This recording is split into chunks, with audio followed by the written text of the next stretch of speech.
जनाब पाकिस्तान क्रिकेट के हवाले से अगर बात की जाए तो सेंट्रल कॉन्ट्रैक्ट 2025-26 का ऐलान कर दिया है, जुलाई से इसका इंप्लीमेंट होना है। और हैरानकुन तौर पर ए कैटेगरी जो है वो पहली मरतबा, गालिबन पहली मरतबा ये पाकिस्तान की क्रिकेट की हिस्ट्री में ए कैटेगरी ही ख़त्म कर दी गई है कि कोई भी क्रिकेटर कोई भी प्लेयर इस काबिल नहीं समझा पीसीबी ने कि वो ए कैटेगरी में लाया करे। ए कैटेगरी में बाबर आजम, रिजवान और शाहीन शाह अफरीदी हुआ करते थे। बाबर आजम एक लंबा अरसा ए कैटेगरी में रहे, लेकिन अब अनफॉर्चुनेटली ये वो तमाम प्लेयर जो हैं ए कैटेगरी ख़त्म करके ए कैटेगरी बिल्कुल खाली पड़ी हुई है, बी कैटेगरी में शिफ्ट कर दी है और प्लेयर्स की तादाद में इजाफा किया गया। टोटल 30 प्लेयर्स कैटेगरीज में शामिल किए गए सेंट्रल कॉन्ट्रैक्ट में, और इसमें बी, सी और डी कैटेगरी। और एक और हैरानकुन तौर पर बात यह सामने आई कि शान मसूद जो कि टेस्ट टीम के कप्तान हैं उनको सी डी कैटेगरी में रखा गया, बिल्कुल लास्ट कैटेगरी में शान मसूद को रखा गया है। और एक दो और ऐसे प्लेयर्स हैं जो डिजर्व करते थे यहां पर आना, लेकिन सेंट्रल कॉन्ट्रैक्ट में वो जगह बनाने में नाकाम रहे। लेकिन शादाब खान हैरानकुन तौर पर अगेन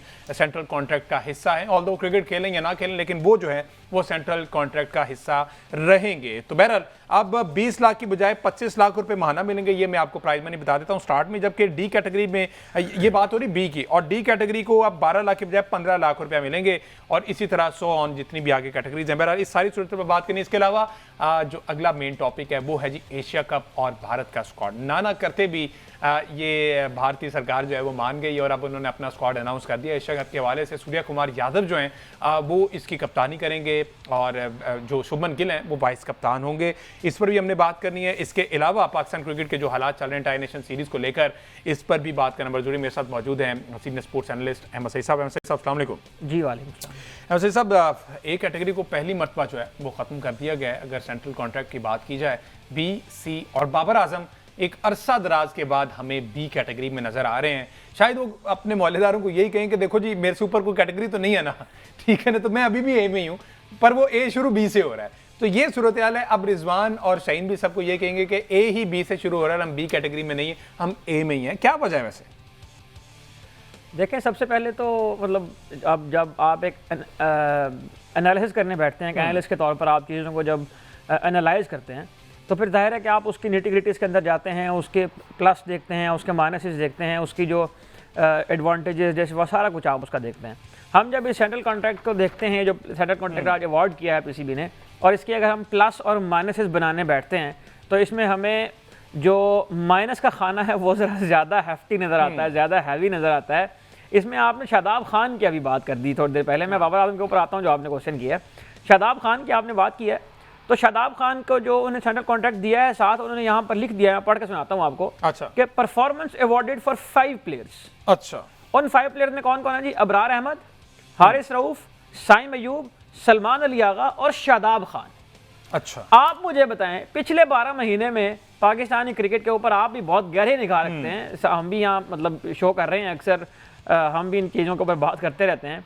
पिछले 12 महीने में कौन सी ऐसी कारकर्दगी है शादाब खान की जिसकी बुनियाद पर उनको सेंट्रल कॉन्ट्रैक्ट में प्रमोशन मिलनी चाहिए? 2 दफा इंजर्ड हुए, और क्या कारकर्दगी दिखाएं? और जो डीमोशंस हुई हैं इस कॉन्ट्रैक्ट में, उनकी अगर कारकर्दगी का हम जायजा लें और उसका अगर हम कंपैरिजन करें शादाब खान के साथ, तो जो बेचारे डीमोट हुए ना, उनकी कारकर्दगी फिर भी शादाब खान से बेहतर निकलेगी।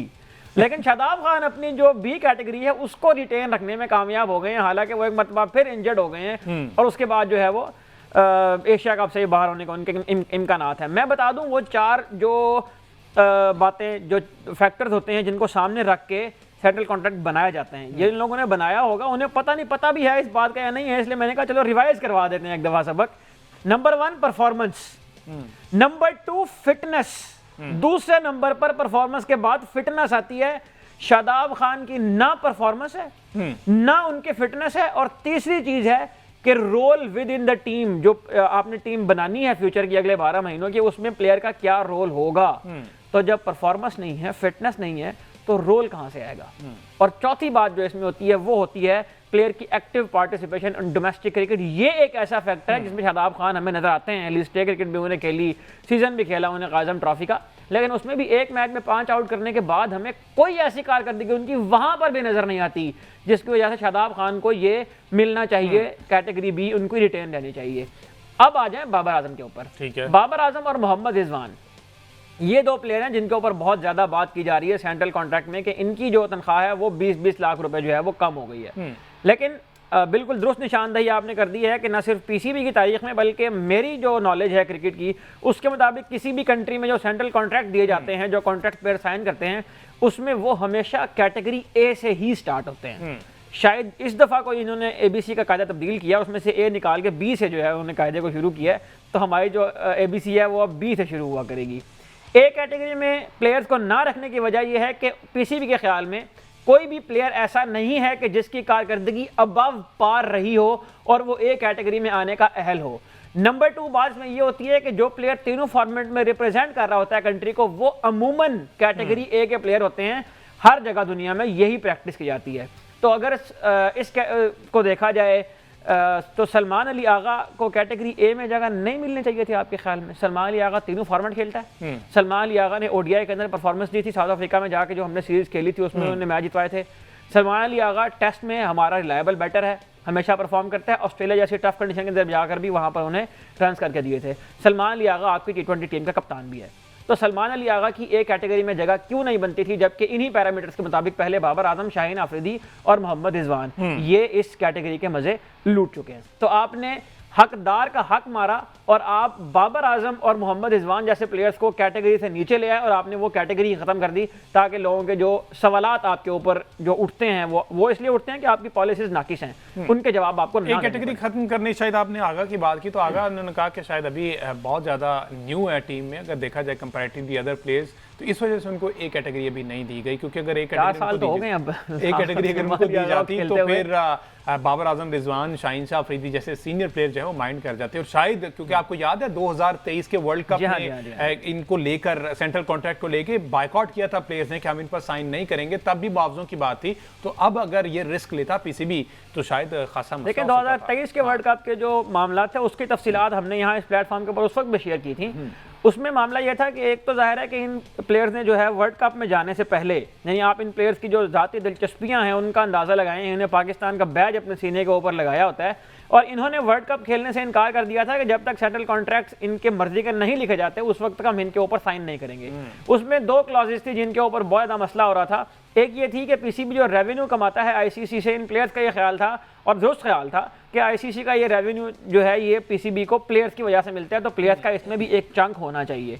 नंबर 2 प्लेयर्स ये कहते थे कि जो सोशल मीडिया की अर्निंग्स हैं पीसीबी की, उसमें भी ज़ाहिर है इन प्लेयर्स की फुटेजेस ही इस्तेमाल होती हैं, तो उसमें भी प्लेयर्स का जो चंक है वो होना चाहिए। तो बेसिक सैलरी के अलावा हर कैटेगरी के साथ उन्होंने कुछ ना कुछ इंसेंटिव्स इसमें भी ऐड की। ये जो अभी आपको सैलरी नज़र आ रही है 45 लाख हो गई है अब कैटेगरी बी की सैलरी बाबर आजम की और मोहम्मद रिजवान की। 65 लाख पहले इनको अदा किए जा रहे थे कैटेगरी ए में, तो इसमें 30 लाख जो है ये इनकी बेसिक सैलरी है और बाकी जो 15 लाख है वो उनके जो रेवेन्यू है आईसीसी का। मैच फीस और अलाउंसेस इसके अलावा हैं। और मैच फीस की अगर हम बात करें तो टेस्ट मैच खेलने के तकरीबन 12 लाख से ज़्यादा रुपए मिलते हैं एक टेस्ट मैच खेलने के, और 6 लाख रुपए जो है वो अदा किए जाते हैं ओडीआई के लिए, और 4 लाख समथिंग प्लस ये एक T20 मैच खेलने के लिए प्लेयर्स को अदा किए जाते हैं इस बेसिक सैलरी के अलावा। अलाउंसेस और बोनसेस वो भी इसके अलावा अलग हैं। तो जहाँ तक पैसे कमाने का ताल्लुक है, जहाँ तक मेरा ख्याल है कि अर्निंग्स का ताल्लुक है, तो उस हवाले से ये प्लेयर सेल्फ सफिशिएंट हैं। इसमें कोई भी मतलब ऐसी दो राय नहीं है कि इन प्लेयर्स को कोई इस किस्म का मसला हो जिस तरह बाकी खेलों के अंदर हम देखते हैं। लेकिन हम देखते हैं कि इनको जितनी सहूलियात मिल रही हैं, जितने इंसेंटिव उनको मिल रहे हैं, इनकी हम अगर कंपैरिजन करें कारकर्दगी का बाकी स्पोर्ट्स के साथ, तो इसमें ये उनसे बहुत ही पीछे नजर आते हैं। जहाँ तक कैटेगरी सी और कैटेगरी डी का ताल्लुक है, तो कैटेगरी सी के प्लेयर को 20 लाख रुपए अदा किए जाएंगे, उस जिसमें 10 लाख जो है उनकी सैलरी है और 10 लाख जो है जो रेवेन्यू में उनका हिस्सा है, जबकि जो कैटेगरी डी का प्लेयर होगा उसको 12 लाख से कुछ जायद जो है वो अदा किए जाएंगे इनकी बेसिक सैलरी और मुआवजे के तौर पर।